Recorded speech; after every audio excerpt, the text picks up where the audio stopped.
Estamos de volta aqui no Paideia, já com a presença do físico Walter Luiz Líbero, que é professor do Instituto de Física de São Carlos, da Universidade de São Paulo, e diretor do Centro de Divulgação Científica e Cultural, o CDCC.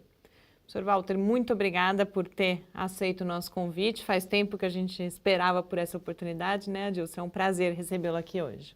Prazer é meu, na verdade é uma honra até estar aqui.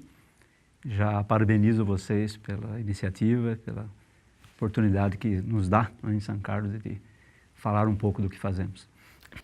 Professor, você foi o primeiro diretor do observatório aqui da USP, né, ainda na década de 80, numa época em que a divulgação científica hoje, felizmente, começa-se a falar mais, a dar mais importância, o que ainda não era tão comum naquela época. Como surgiu esse interesse por, juntamente ou paralelamente às atividades de pesquisa, trabalhar também com a divulgação do conhecimento científico?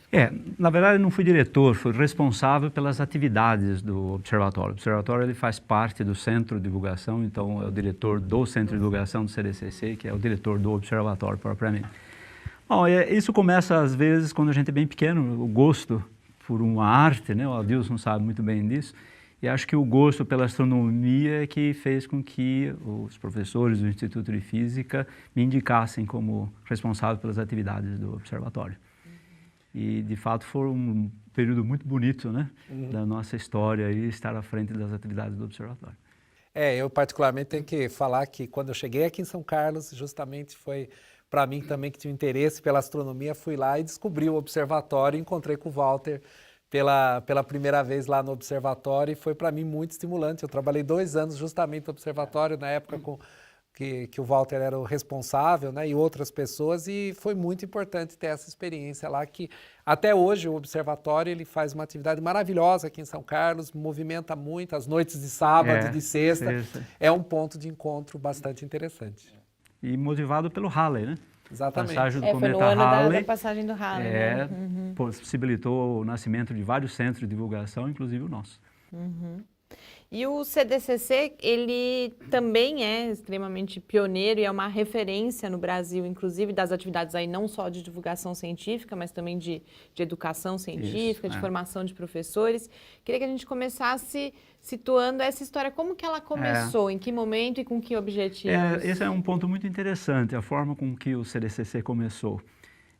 Na verdade, em 1979, teve um congresso em São Carlos, em que professores da rede de ensino eram as pessoas importantes nesse congresso. E eles colocavam a questão de como se poderia melhorar o ensino de ciências, particularmente o ensino experimental de ciências, que é muito difícil para as escolas, isso até hoje, né? Imagina na década de 80, é difícil para as escolas terem bons laboratórios. Então esses professores tiveram a ideia de que a universidade poderia colaborar para estruturar melhor esse ensino de ciência experimental, né? Então, eu acho que é um ponto muito importante de ser salientado de que o CDCC ele surgiu de uma iniciativa já junto dos professores. Ele não é uma ideia da universidade que foi colocada para a sociedade, mas nasceu já junto com a sociedade. Eu acho que é por isso que o CDCC até hoje tem essa solidez, né, e essa penetração na comunidade. Então, a comunidade vê o CDCC como algo dela, que nasceu de uma necessidade da comunidade. E a comunidade até hoje é muito presente no CDCC. Eu acho que o trabalho do CDCC, né? A gente estava falando da e da do um pouco antes, né? Porque antes era a coordenadoria. Antes era a coordenadoria Exatamente. de divulgação científica e cultural. Até hoje, então, o artigo vira asa. Exatamente. Mas do CDCC, que hoje é um centro, né? Ele foi muito importante exatamente nisso. E esse impacto da experimentoteca, né? Tem um impacto muito grande. Acho que você podia falar um pouquinho para nós, Walter, do qual é o alcance que a experimentoteca tem, não somente aqui em São Carlos, mas no Brasil todo, né? A gente podia comentar um pouquinho sobre Antes disso, talvez contar o que é a experimentoteca para quem não conhece. A experimentoteca, ela, de fato, a ideia dela surgiu já nesse simpósio que teve em 79, né? A CDCC, na época, nasceu já em 1980, né? E junto com esse nascimento, tiveram a ideia de se fazer esse conjunto de experimentos em caixas, kits. O nome experimentoteca é para lembrar biblioteca, é uma biblioteca de experimentos. E hoje tem da ordem de 110 caixas diferentes, tanto para ensino médio como para ensino fundamental, cobrindo todas as áreas da educação, né? De ciência, de física, química, biologia, matemática, e está à disposição dos professores, desde aquela época. Nós temos uma casa própria do lado do CDCC, tal é o volume de atividades que a Experimentoteca representa. Então, professores vão até esse lugar, escolhem uma caixa, normalmente eles já conhecem o conteúdo de todas elas, então chega um certo momento no curso, ele já sabe então o experimento que ele quer fazer, então ele leva essa caixa até a escola. O experimento, a caixa contém todo o material para o experimento, é autossuficiente, não precisa ter bancada, laboratório, nada. Né? Pode ser feito simplesmente na carteira da sala de aula. E desde aquela época, então, a Experimentoteca tem se modernizado, em função de novas tendências de ensino, novos materiais, e ela tem sido replicada no Brasil todo. Acho que o lugar mais recente foi no Amazonas, né? Então, tem uma escola no Amazonas, 3 escolas no Amazonas compraram a coleção completa da Experimentoteca. E a Experimentoteca não é uma coisa apenas para o professor demonstrar, né? Os alunos põem a mão na massa. Exato, isso é uma outra coisa importante. É muito importante. A Experimentoteca ela tem essa característica importante que é o aluno que faz o experimento. O professor apenas coordena, né, as atividades, mas é o aluno que faz. E realmente, cada conjunto tem material para que 10 grupos de alunos façam simultaneamente em sala de aula aquele experimento. Então, não é demonstrativo, é mão na massa, como se fala. Então, tipicamente, você tem 30, 40 alunos numa sala, 3, 4 podem fazer um experimento em conjunto. Isso, né? e simultaneamente. E simultaneamente, isso é bastante importante. Outra coisa outra vez que eu estive lá no CDCC, que me chamou a atenção, é que existe sempre a questão de reparar essas caixas, né? Você tem toda uma equipe, que é importante que isso aconteça, né? Exato. O setor da Experimentoteca, ele conta com 2 técnicos, funcionários do CDCC, mas é muito importante a participação de alunos, que são os monitores, né, da USP, que cuidam não só do empréstimo das caixas, mas uma atividade muito importante é, quando as caixas voltam, você precisa repor o material, né, seja material de consumo ou então novos componentes eletrônicos precisam ser substituídos, fiação que quebra, e é normal isso, né? A caixa também contém roteiros para que as práticas sejam feitas, então você precisa também repor todos esses roteiros. E é uma atividade não apenas mecânica de reposição, mas é algo que é instrutivo para os monitores que cuidam disso. Então eles aprendem bastante coisas de eletrônica, de química, de física, né, básica, porque isso é o envolvimento com a caixa. Ele precisa entender o conteúdo da caixa para poder cuidar dela, né, e colocá-la à disposição o mais rápido possível para que os próximos professores já tenham ela à disposição. E para além da formação desses monitores, o CDCC ele tem um papel importante também, ou é uma oportunidade importante de formação para a formação de futuros professores de ciências e dos próprios professores de ciências em exercício. Isso. Quais são as atividades de formação que são realizadas? Atualmente, por exemplo, nós temos um curso de especialização, que são 400 horas, da ordem de 1 ano e meio, que os professores, um grupo de professores, participam de atividades dentro do CDCC. É a 2ª versão já contínua desse curso de especialização. Um curso como esse é muito importante porque um determinado conjunto de professores ficam com a gente bastante tempo. Nós convidamos professores de fora também, que são especialistas em suas áreas, para conversar com esses professores. E esses professores levam essas práticas, né, aos seus alunos. Então é uma forma de atingir muitos alunos, milhares de alunos, via algumas dezenas de professores que nos acompanham nos diversos setores. Então, esses professores têm a oportunidade de conhecer profissionais de outras instituições e conhecer também toda a estrutura do CDCC. O CDCC, como eu já disse, ele tem vários setores, né? Tem o setor de física, de química, de matemática, de biologia, tem um centro interativo de ciências, que é muito dinâmico, que é acoplado ali às dependências do CDCC. Então, esses professores têm uma oportunidade, vamos dizer, ímpar, né, de serem professores, ao mesmo tempo alunos, ali dentro, aprendendo novas técnicas e podendo disseminar essas ideias aos seus alunos. Tem os cursos de menor duração também, né? Esses são os cursos de especialização, que são longos, mas tem alguns cursos menores, de 30 horas, que também são importantes para os professores que desejam, assim, uma formação, às vezes, mais rápida, né? Já são especialistas numa área, apenas querem uma atualização, né? Inclusive, nós fizemos um na astronomia há muito tempo, que o Gustavo participou, Gustavo Rojas, foi muito bom, eu me lembro muito bem desse curso aí. Vocês falaram mão na massa algumas vezes e tem um outro projeto do CDCC que é justamente a sua participação no Mão na Massa, ABC na Educação Científica. Isso. Que projeto é esse? Esse projeto também já tem uma certa data, né, longa data, porque ele nasceu também das ideias do professor Dietrich Schill. Foi o grande coordenador do CDCC, norteador de todas as atividades e ideias do CDCC. Então isso surgiu o Mão na Massa também, tal qual a Experimentoteca, dos ideais do professor Schill. A ideia é que a pessoa, os alunos, possam fazer experimentos e não apenas olhar uma demonstração. Mais do que simplesmente fazer o experimento, é questionar a priori o porquê que certas coisas acontecem de determinadas maneiras. Levantar hipóteses e testar essas hipóteses. Então o professor, ele apenas orienta esses estudantes nas ideias fundamentais, mas o importante é que o aluno conduz, inclusive, a maneira com que ele vai abordar o fenômeno e como que ele vai tratar aquele problema. Então é uma maneira muito interessante. Infelizmente na universidade nós não temos muito esse tipo de procedimento nos nossos laboratórios, né? Mas ele funciona muito bem, principalmente com alunos, né, com estudantes de pequena idade, baixa idade. Às vezes a gente tem lá programas feitos com alunos de 4, 5, 6 anos, que são colocados à frente de um problema e a professora, né, vai então orientando para que hipóteses sejam levantadas por esse aluno e depois em conjunto, né, em geral isso é feito em conjunto com uma classe, a solução do problema vai sendo então construída à medida que essas hipóteses vão sendo levantadas.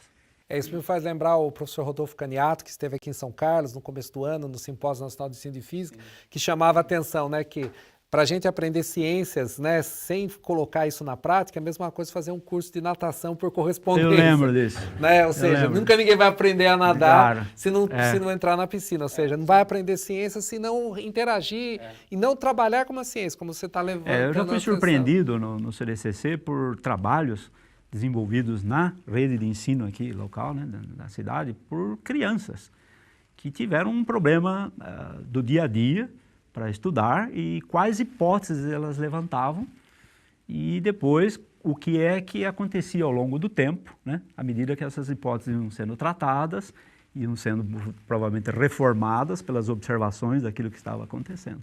Então a gente se surpreende às vezes com a concepção que as crianças têm sobre as coisas e que a gente deveria explorar melhor essas concepções para poder ensinar ciência ao longo da evolução, né, dessa criança.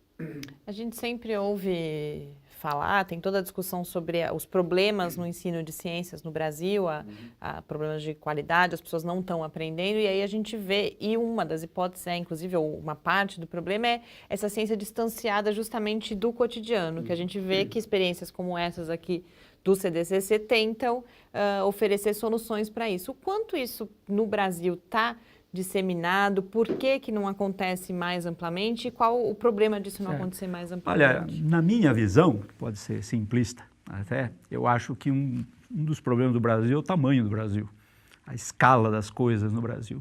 Então você tem iniciativas muito bonitas, importantes, muito bem feitas, mas que muitas vezes são isoladas, são de pequena escala. É feita num grupo, é feita, digamos, no CDCC, no UFSCar, em alguns outros centros importantes, né? Mas que infelizmente isso não é capaz de alcançar uma escala maior para que a gente possa falar no Brasil está acontecendo assim. Então muitas vezes a gente diz, olha, naquele lugar está acontecendo assim. E é um belo exemplo, mas é um exemplo numa escala pequena. Quando a gente pensa naquele procedimento, né, naquele maneira de se ensinar numa escala maior, aí nós temos um problema muito sério, né? Não só em ciência, eu diria, em qualquer fase da educação nós temos esse problema de fazer uma escala nacional. Às vezes boas ideias acabam se perdendo quando elas são colocadas a nível nacional, né? E a experiência do CDCC também é objeto de várias dissertações de mestrado, teses de doutorado. Então, queria que você avaliasse um pouco qual a contribuição que você vê que ele já pôde nesses mais de 30 anos de história, quase 40 já, dá para o conhecimento também sobre ensino de ciência, sobre cultura científica e divulgação científica. Nós já tivemos, inclusive, o UFSCar é um lugar que já tivemos várias defesas de teses, dissertações, tendo o CDCC como alvo, né, ou atividade, o conteúdo que se desenvolve lá dentro. tanto na astronomia já tivemos também, a experimentoteca já foi alvo de trabalhos. Então, o que é interessante no CDCC é que não apenas o CDCC presta, vamos dizer, um serviço à comunidade, mas ele próprio, às vezes, é o alvo de uma pesquisa, né, de uma formação de um professor ou de um futuro professor. Então, ele é um ambiente natural, é um espaço que a gente chama não formal da educação. Então, ele por si só já é uma estrutura que merece ser estudado, né? Então, as estatísticas mostram como que o impacto de um centro em que você não tem uma sala de aula propriamente, mas você tem toda a ciência ali dentro, o que isso causa nas pessoas. E a gente tem visto que algumas das pessoas que frequentam o CDCC acabam depois trilhando o caminho da ciência. Nós tivemos vários exemplos, não é mesmo, Adilson? De alguma maneira, né? E, então, eu acho que esse é o ganho maior que nós temos num centro de divulgação como esse, é ver o retorno na forma de uma motivação que a gente coloca na pessoa e que depois ela devolve à sociedade seguindo uma carreira, né?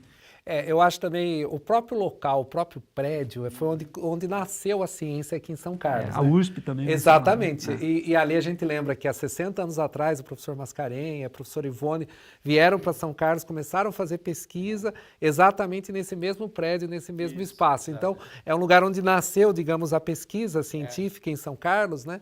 E é o lugar que hoje é o melhor lugar aqui de São Carlos para tem uma estratégia importante, ele está no centro da cidade. Exato, né? O lugar é muito no centro da cidade, aberto à população, tem uma biblioteca que ajuda muito as pessoas.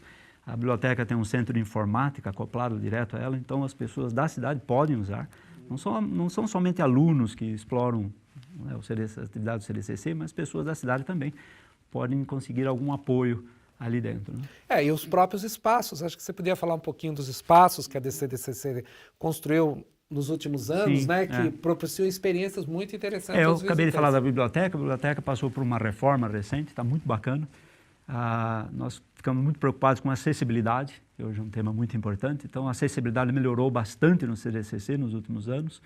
Hoje um cadeirante pode transitar por todo o prédio do CDCC, particularmente na biblioteca, em que até os móveis da biblioteca são pensados para que uma pessoa com alguma deficiência visual ou de locomoção possa se sentir bem e ler um livro. Tem uma máquina que amplia textos, então ele pode passar horas lá lendo um bom livro, né? O acervo da biblioteca Ele é particularmente dirigido a alunos do ensino fundamental e médio. Mas nós temos revistas, tem CDs também que a pessoa pode emprestar e usar até em sala de aula, né? Temos um quintal, que nós denominamos de quintal agroecológico, né? Em função das dificuldades que nós temos hoje orçamentárias, a gente não tem mais condições de ir a campo com excursões como nós íamos no passado, pelo menos não no número que nós íamos, né? Então nós fizemos de um quintal abandonado lá no CDCC um espaço em que a gente pode mostrar práticas de plantio, né? Tem pequenos animais, tem compostagem, como você pode plantar algumas coisas em paredes verticais, nós chamamos de quintal agroecológico. Está muito bonito, também faz parte do circuito de visitações do CDCC. Nós temos o espaço de visitas propriamente, que compõe a sala de física, espaço de física, tem uma sala dedicada à geração, transmissão e consumo de eletricidade. E o consumo, em particular, é uma coisa importante que nós chamamos a atenção e nós temos uma demonstração de como que é o consumo de vários eletrodomésticos nossos. Então, a gente pode ver onde que a nossa conta, né, de eletricidade pega mais, né? Então, a gente tem uma maneira de ensinar as pessoas a se cuidar um pouco mais no consumo de eletricidade, mas de uma forma divertida, isso aí, né? Então, esse espaço é muito visitado, principalmente pelas classes que agendam visita ao CDCC. Nós temos o laboratório de química, também com atividades semanais ali. Temos agora também uma sala de exposição. Quem quiser fazer uma exposição de arte ou de ciências, nós temos um espaço próprio, mediante agenda, a gente reserva para que a pessoa possa fazer. Já tivemos exposição de arte, de fotografia, de animais taxidermizados. Então, é um espaço muito rico para que a comunidade possa expressar, né? Se expressar ali. E tem os jardins, né? Tem o Jardim da Percepção, né? O Jardim da Percepção é um nome muito bonito até, que fica em volta do prédio do CDCC, em que as pessoas podem ter a sensação de som, de imagem, de peso, tem alavancas, né, que você pode mexer, tem espelhos que deformam a imagem, tem conchas acústicas que você pode ver como é que é a reflexão do som, tubos sonoros, e é uma maneira da pessoa interagir com equipamentos. E ela não precisa sequer de acompanhante, ela pode simplesmente estar no jardim e passear pelos vários dispositivos, né? O observatório astronômico, que fica na área do campus aqui, não fica na 9 de julho, ele também tem um jardim, que se chama Jardim do Céu na Terra. Também é em volta praticamente ali do observatório, onde tem alguns totens alusivos ao sistema solar, à Lua, às constelações. Então, de uma forma assim, bem, diria, concreta, a pessoa pode enxergar o que é um eclipse solar, como é que é a disposição dos planetas no sistema solar. Então, os monitores do observatório gostam muito de fazer um passeio, né, com o público entre esses totens, explicando as características dos planetas, né, além da observação celeste que caracteriza o observatório. E quem pode ir ao CDCC? Qualquer pessoa interessada? Qualquer pessoa pode ir ao CDCC. Nós estamos abertos ao público de terça até sábado ao meio-dia. Inclusive de sábado nós funcionamos, né? Se é um grupo de pessoas, é melhor que seja feita uma agenda, que aí o horário então fica exclusivo a esse grupo. Por exemplo, professores, né, agendam para visitar o CDCC com a sua classe. Essa é uma visita muito importante, muito frequente no observatório e no CDCC. Então ele pode agendar tanto no observatório como no CDCC, separadamente, se ele desejar. Nós temos uma vaga para ônibus, pode ir uma excursão com ônibus, e toda a região de São Carlos tem explorado essas facilidades, né? São excursões que podem demorar de 1, 2 a 3 horas, e isso é uma coisa que a pessoa pode perguntar, escolher, né?